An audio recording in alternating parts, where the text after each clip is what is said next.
Hello student, today I am going to discuss Maxwell relations। ये thermodynamics के बहुत ही important concept है। हम इसमें ये भी सीखेंगे ये मैक्सवेल रिलेशंस है क्या, इसे हम ड्राइव कैसे करते हैं, इसे कैसे लिखते हैं, कैसे इसको आसानी से याद कर सकते हैं। ये सारी चीज़ आज के क्लास में हम लोग डिस्कस करेंगे। सबसे पहले ये बता दूं कि मैक्सवेल रिलेशन है क्या। एक्चुअली ये मैक्सवेल रिलेशन ना अप्लाई कहाँ पे होता है, तो एट इक्विलिब्रियम, तो लाइन में लिख दूं कि मैक्सवेल रिलेशंस इक्विलिब्रियम पे अप्लाई होते हैं। एट इक्विलिब्रियम,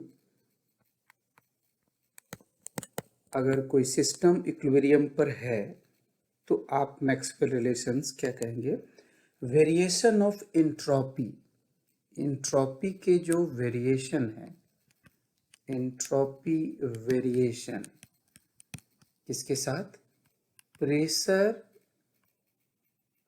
और वॉल्यूम सेपरेटली, प्रेशर और volume separately under different set of conditions, under different set of conditions, different set of conditions of pressure और वॉल्यूम और विथ टेम्परेचर।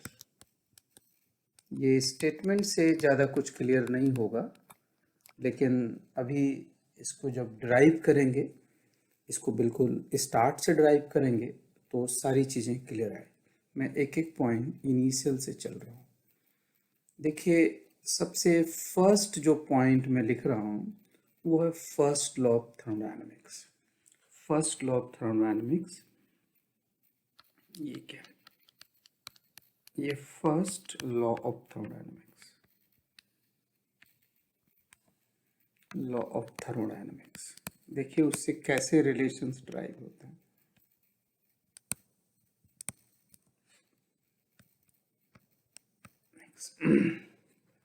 हम जानते हैं फर्स्ट लॉ ऑफ थर्मोडायनामिक्स में ये D U equal to T Q plus D W. अब ये जो रिलेशन है इसमें Q और W जो है वो डिफाइन कर सकते हैं। आप जानते हैं कि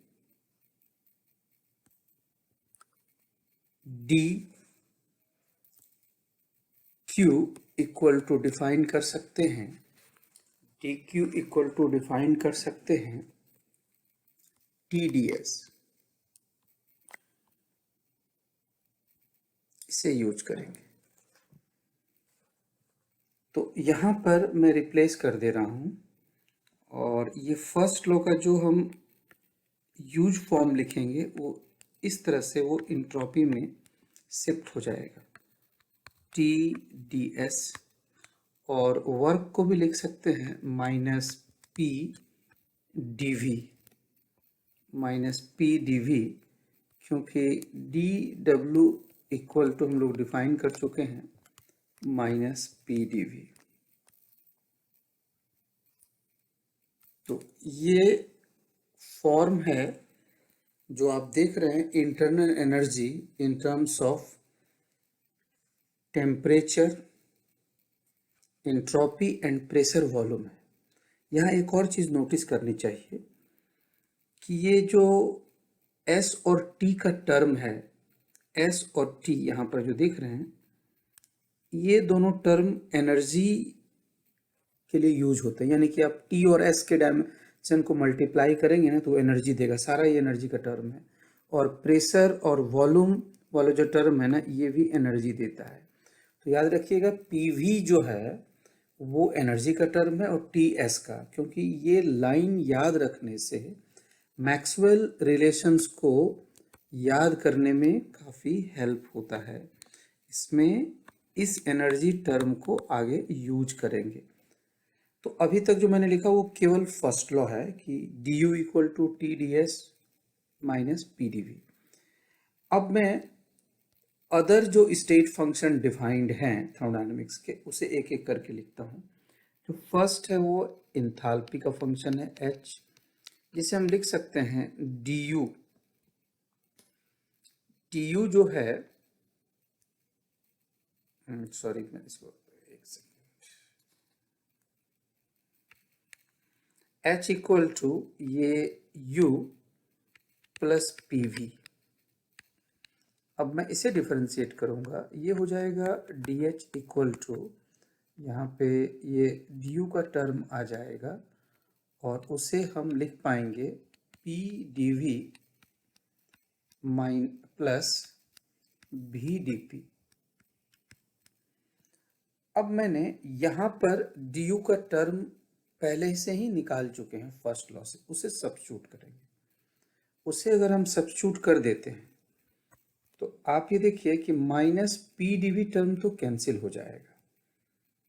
यहाँ पर इस चीज़ को अगर हम रखें, मैं रख ही देता हूँ, ये हो जाएगा T D S minus P D V और फिर प्लस है P D V plus V D P. तो ये टर्म कैंसिल हो जाएंगे और मेरे पास ये टर्म आ जाएगा T D S plus V D P. ये जो है वो डी एच का फॉर्म है। ये इंथाल्पी भी एनर्जी है, तो आप ये भी एनर्जी में देख रहे होंगे टी के साथ एस है और भी के साथ पी का टर्म है। इस पॉइंट को आप नोट करते चलिएगा।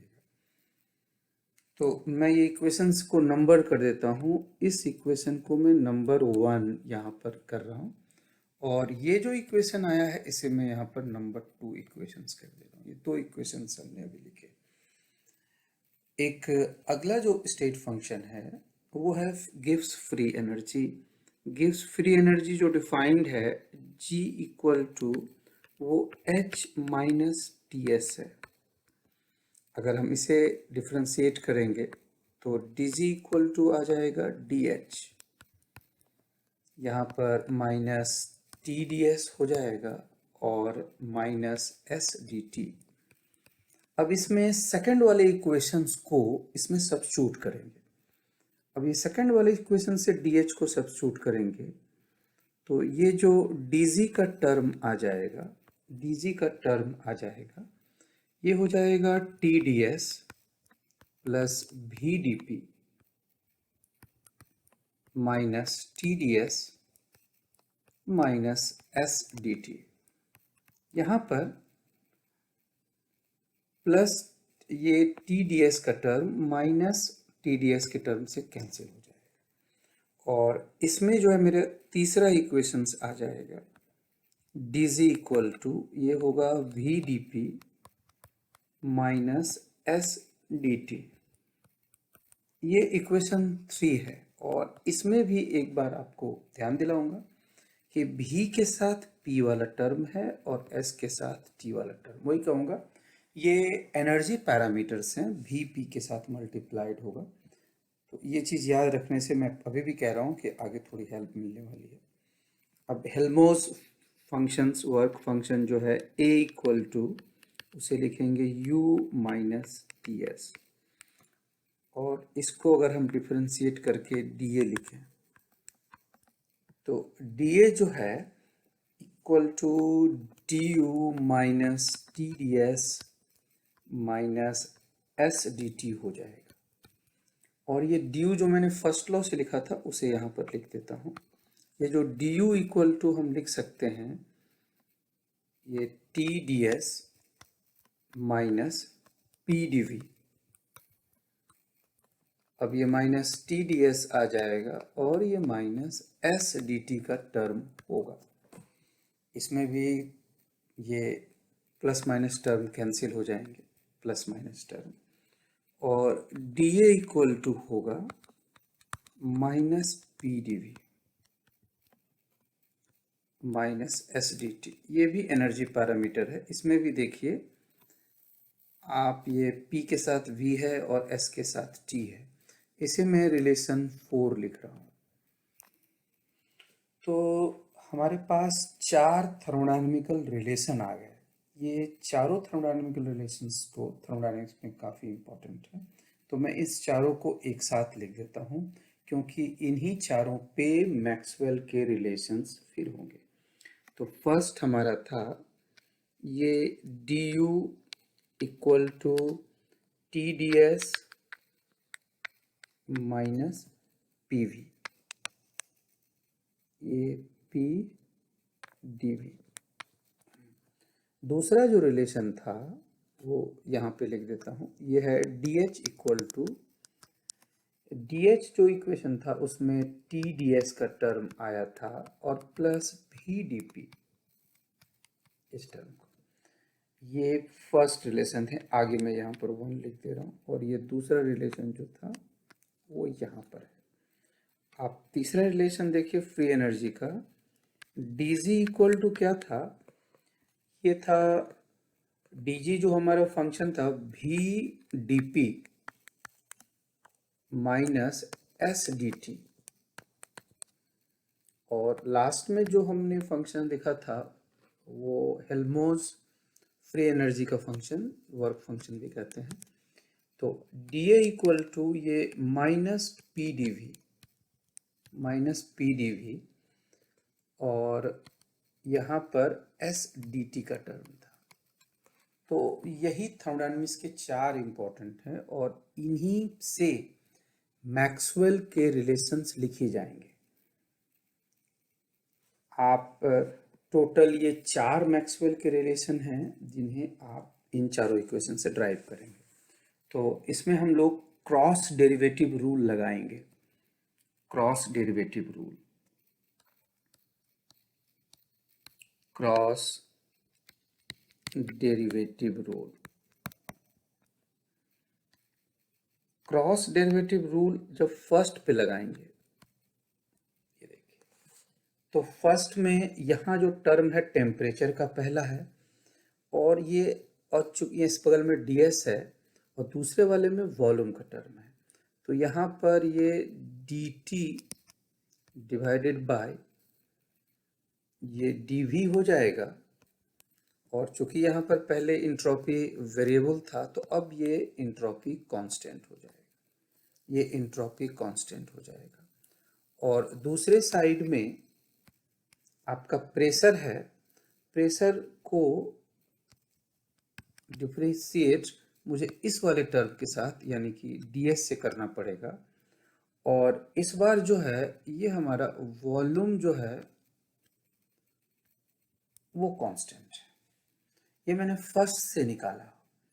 और आप चाहें तो नीचे ऊपर एक्सचेंज भी कर सकते हैं, यानी कि इसी रिलेशन को आप ऐसे भी लिख सकते हैं। मैं इस तरफ लिख रहा हूँ, देखिए केवल रिवर्स कर दे रहा हूँ, जैसे मैं dv बाई dt लिख दे रहा हूँ, इस केस में यहाँ पर ये सेम इंट्रोपी कांस्टेंट है, और दूसरी तरफ माइनस यहाँ पर dt डिवाइडेड बाय dv लिख दे रहा हूँ, और इस जगह पे कांस्टेंट क्या है, तो यहाँ पर इंट्रोपी कांस्टेंट, यहाँ पे सॉरी मैंने ये दोबारा vt लिख दिया, सॉरी।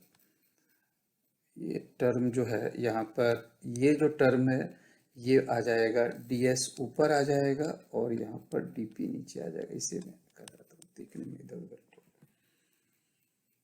तो ये टर्म आ जाएगा ds और dp का, ठीक है। ये और लिख देता हूँ क्योंकि इसी से मैंने वो चीज़ लिखा था। अब मैं दूसरे इक्वेशन से लिखूंगा, यहाँ थोड़ा स्पेस है तो थोड़ा क्लियर से दिखेगा, यहाँ समझने की कोशिश कीजिएगा। दूसरा फंक्शन मैं h से लिख रहा हूँ, h में फर्स्ट टर्म भी t है यहाँ पर, तो इसमें भी ये आ जाएगा dt, और इस बार इसको dp से हम ये करेंगे डिफरेंशिएट, और इस बार कांस्टेंट मेरा इंट्रोपी हो जाएगा, और ये इक्वल टू जो हो जाएगा ये dv टर्म होगा, और ये dv टर्म को मुझे जो है डिफरेंशिएट ds से करना पड़ेगा, और यहाँ पर जो कांस्टेंट हो जाएगा वो इस केस में प्रेशर हो जाएगा। तो यहाँ पर मैंने जो है चेंज कर दिया, ये करेक्ट कर देता हूँ, अभी नज़र पड़ी, यहाँ पर वॉल्यूम टर्म आ जाएगा, ये एस बी का टर्म। हाँ, इसे भी अब यहाँ पर स्पेस है थोड़ा सा, देखिए इसको रिवर्स करके लिखेंगे तो ये क्या आ जाएगा, dp divided by dt at constant s and must be equal to ये ds डिवाइडेड बाई dv, और यहाँ पर ये कांस्टेंट प्रेशर हो जाएगा। आप ये देख रहे हैं कि इसमें कहीं पर s कांस्टेंट है, कहीं पर p है, कहीं s ऊपर है, कहीं s नीचे है, कहीं कांस्टेंट है, लेकिन इसको याद करने का बड़ा सिंपल तरीका है, जिससे क्या है कि जरा सा भी टाइम नहीं लगता है कि कौन सा रिलेशन हमें लिखना है। अगर कोई भी एक रिलेशन दिया हो तो दूसरा रिलेशन हम बड़ी आसानी से लिख सकते हैं। तो आइए फिर जरा इसके तीसरे वाले से यही रिलेशंस आपको इस तरह के समझाएं।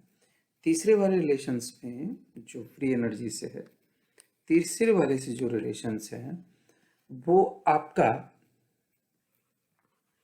देखिए इस बार वॉल्यूम का टर्म आ गया यहाँ पर, फी का टर्म, तो मुझे टीवी डिवाइडेड बाय dt रखना होगा, और यहाँ पर कांस्टेंट जो हो जाएगा वो dv बाई dt कांस्टेंट, यहाँ पर प्रेशर हो जाएगा, और इक्वल टू ये माइनस है, और यहाँ पर dt टर्म को मुझे dp से यहाँ पर करना पड़ेगा, सॉरी ds टर्म को, देखिए यहाँ पर ये फंक्शन s है, उसको dp से करना होगा, उसको थोड़ा सा ये ds टर्म को, और यहाँ पर कांस्टेंट जो है वो टेम्परेचर हो जाएगा, ये कांस्टेंट वो टेम्परेचर हो जाएगा। और आप चाहें तो इसको रिवर्स भी कर सकते हैं, मीन्स dt बाय dv को इसमें प्रेशर कर दिए, और यहाँ पर माइनस में आप dp डिवाइडेड बाय ds, और यहाँ पर टेम्परेचर को कांस्टेंट रख सकते हैं, ये temperature constant. And last relation,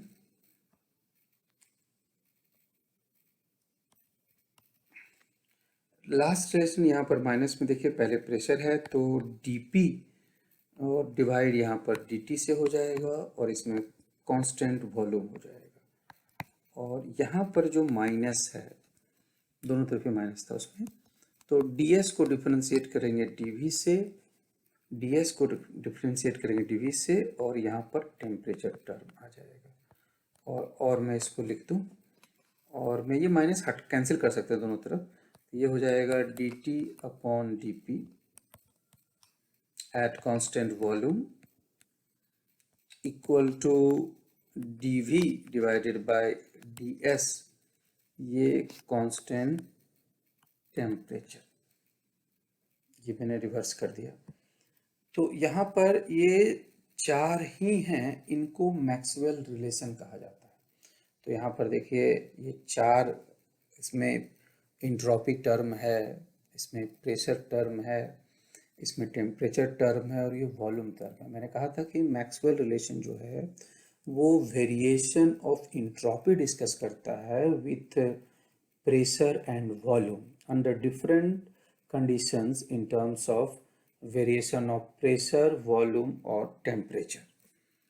ठीक है, अब ये है कि इसे इस रिलेशंस में जहाँ कई सारे हैं कंडीशंस, इसमें कैसे करेंगे, मेनली ये चार हैं, तो इसको कैसे याद रखेंगे, तो इसकी कुछ प्रॉपर्टीज़ को आप स्टडी कीजिए, कुछ प्रॉपर्टीज़ को स्टडी कीजिए। जैसे मैं डिस्कस कर रहा हूँ फर्स्ट पॉइंट, ये देखिए, जिससे आप इसको आसानी से याद कर सकते हैं।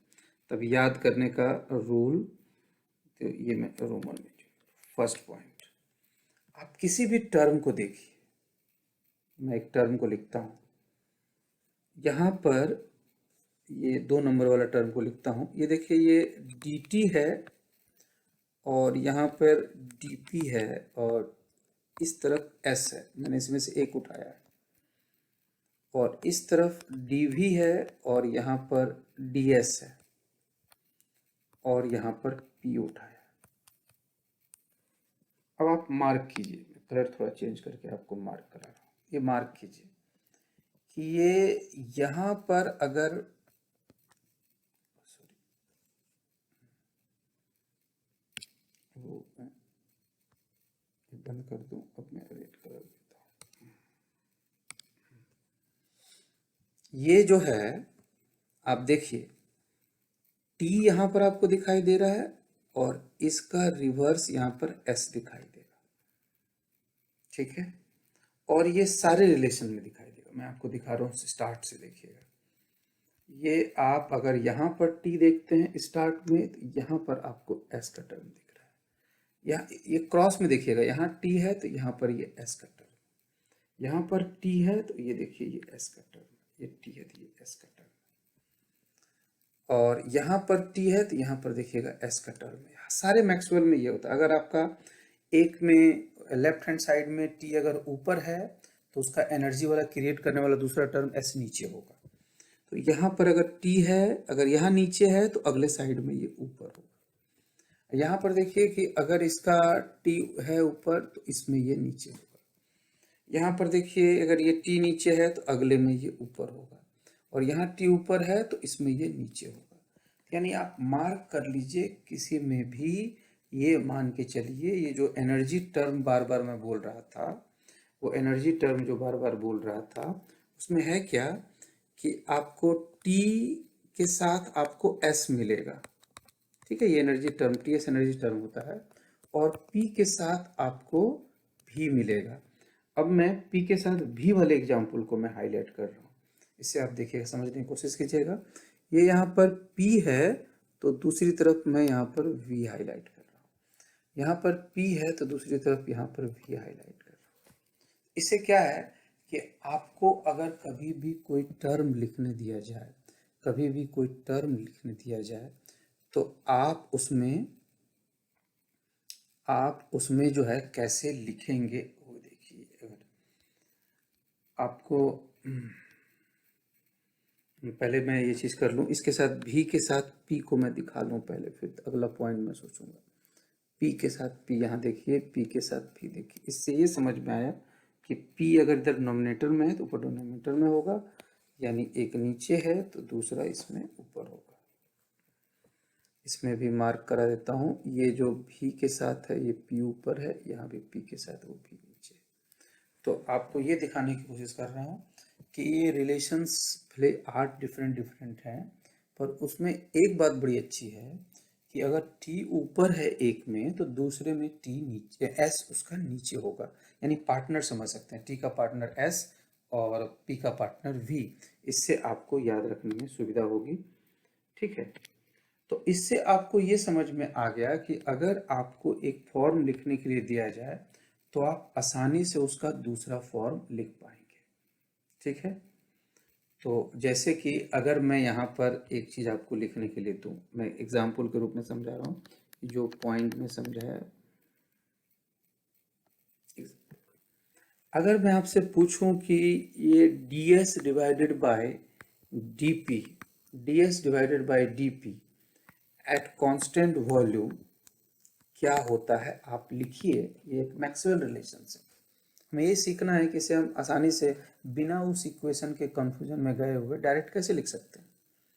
तो अभी जो मैंने बताया उस हिसाब से लिखें तो आप देख रहे हैं कि ये जो प्रेशर वाला टर्म है नीचे, तो आप इसमें समझ गए होंगे कि यहाँ पर जो है प्रेशर के साथ साथ ही उसका वॉल्यूम है, तो यहाँ दूसरे पार्ट में डीवी टर्म होगा, ठीक है। और दूसरे में अगर आप एस है, अगर दूसरे में एस है तो उसका दूसरा साथी यानी कि dt टर्म जो है वो नीचे होगा। देखिए वहां जो बताया था उस हिसाब से ये लिख दिया। सॉरी। इससे ये पता चलता है कि कोई एक रिलेशन दिया जाए तो हम आसानी से उसके दूसरे साइड में क्या होगा वो हम लिख सकते हैं। अब तीसरा पॉइंट आता है कांस्टेंट के बारे में कि ये कांस्टेंट यहाँ पर है तो यहाँ पर कांस्टेंट क्या होगा।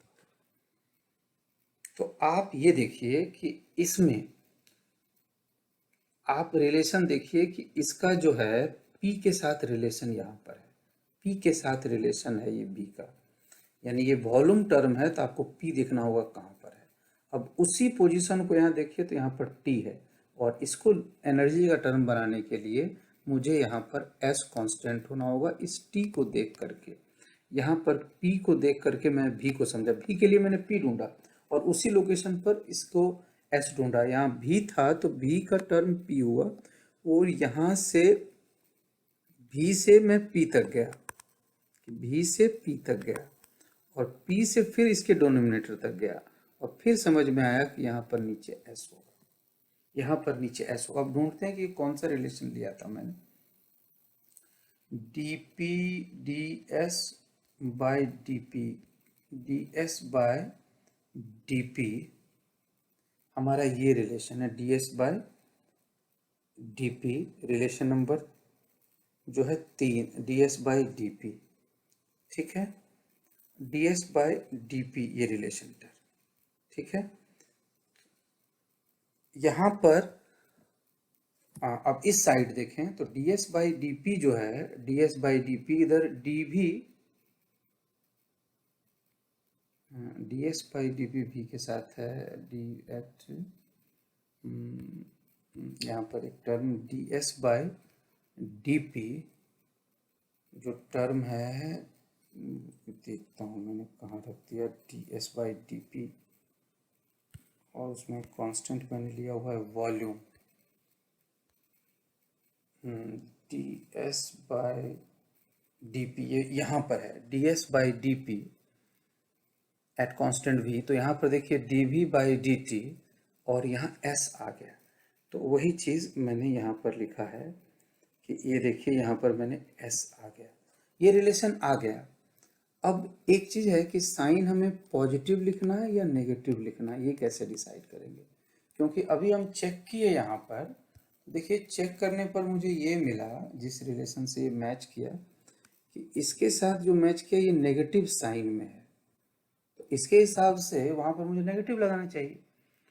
तो नेगेटिव लगाने का कंसेप्ट कि कब नेगेटिव होगा, तो उसके एक ही चीज़ याद रखिए कि कभी भी S को अगर हम P से डिफरेंशिएट करेंगे, S को अगर P से डिफरेंशिएट करेंगे, कभी भी एस पी आ गया तो आप जानते हैं कि प्रेशर को अगर बढ़ाते हैं तो इंट्रोपी घटता है, तो ये टर्म जहाँ जहाँ होगा वहाँ वहाँ नेगेटिव आएगा और इस कंसेप्ट से यहाँ पर मुझे नेगेटिव लगाना पड़ेगा, इस कंसेप्ट से यहाँ पर, क्योंकि ये डी एस यानी इंट्रोपी प्रेशर का डेरिवेटिव हमेशा नेगेटिव है, यानी वो मेरा आंसर क्या हुआ, तब जा कर के इस तरह से समझ में आएगा। जैसे ds बाई डी मुझे दिया गया है एट कांस्टेंट वॉल्यूम, तो यहाँ पर मैं क्या करूँगा, सीधे इसका उल्टा लूँगा, ये dv ले लूँगा, उसका नीचे dt लिख दूँगा और यहाँ पर सबसे पहले s लगाऊंगा और ये चूँकि इंट्रोपी प्रेशर रिलेशन है तो ये जो नेगेटिव होता है इसलिए मैं नेगेटिव लूँगा। तो ये मेरा आंसर आ गया कि कैसे ये चीज़ कैलकुलेट करें। अब ये नेगेटिव वाला साइन मैं वह रिवाइज कर देता हूँ, ये देखिए इसमें नेगेटिव टर्म आया, यहाँ ये जो रिलेशन 4 है इसमें दोनों तरफ नेगेटिव है, देखिए कहीं sp डिफरेंशिएशन नहीं है, इसमें sp डिफरेंशिएशन नहीं है, ये दोनों पॉजिटिव है, इसमें कहीं पर भी sp डिफरेंशिएशन नहीं है, यहाँ देखिए कहीं पर भी sp डिफरेंस, इसलिए ये पॉजिटिव है, ये दोनों साइड पॉजिटिव है। और आपका इसमें sp टर्म देखिए s और p टर्म है तो इसमें ये नेगेटिव टर्म लगा हुआ है, यहाँ पर भी p और s, देखिए p और s टर्म है तो ये नेगेटिव आप बोल सकते हैं लगा हुआ है, ऊपर में कोई ps टर्म नहीं है इसलिए यहाँ पर कोई नेगेटिव नहीं, p का जब डिफरेंशिएशन आएगा तभी ये चीज़ नेगेटिव होगा, अदरवाइज ये कोई नेगेटिव नहीं। यहाँ पर देखिए p और s का टर्म आया है, p और s का, तो यहाँ पर आप नेगेटिव टर्म देख रहे हैं, ठीक है। इससे आपको ये बताने की कोशिश कर रहा हूँ कि इनमें से कोई भी एक रिलेशन दिया जाए तो हम बड़ी आसानी से उसका दूसरा फॉर्म ला सकते हैं, इसे ही हम लोग कहते हैं कि मैक्सवेल रिलेशंस में कैसे है। अब एक और एग्जांपल्स लेकर के मैं इसको समरअप करता हूँ, जैसे कि मुझे अगर दे दूँ मैं, अगर कि सपोज कीजिए कि मैं D S divided by D V लिया और वहाँ पर टेम्परेचर को कांस्टेंट कर दिया और बताया कि ये वैल्यू क्या होता है, तो क्या करना चाहिए। तो सबसे पहले मेरा ध्यान जो इस पर जाएगा कि ये वॉल्यूम टर्म को देख करके मैं वॉल्यूम के साथ यहाँ पर प्रेशर टर्म लिखूँगा, ठीक है। दूसरा, अब आप इसको देखेंगे कि ये टर्म जो है एस के साथ टी होता है, तो ये चीज़ यहाँ पर टी, तो ये दो टर्म आ गया कि ये टर्म इधर क्या होंगे। और यहाँ पर अब अगला टर्म कि ये टेम्परेचर है, टेम्परेचर जो है बनाता है टर्म किसके साथ, इंट्रोपी के साथ। तो इसी पोजीशन पर ये P है। अब मैं इस वाइड से इस पॉइंट तक P तक गया, और P का जो साथी है एनर्जी का टर्म का वो V है, तो यहाँ पर V होना चाहिए। तो यहाँ पर इंट्रोपी प्रेशर डिफरेंशिएशन नहीं है, तो ये साइन पॉजिटिव होना चाहिए। इससे अगर कभी मुझे ds divided by dv at constant temperature दिया, तो उसे मैं बड़ी आसानी से लिख सकता हूँ dp divided by dt by dv। इसमें कुछ भी मेमोराइज करने की ज़रूरत नहीं अगर आप इस रिलेशन को समझ लें। Thank you. ये उम्मीद करते हैं कि ये मैक्सवेल का रिलेशंस आपको पसंद आया होगा। Thank you.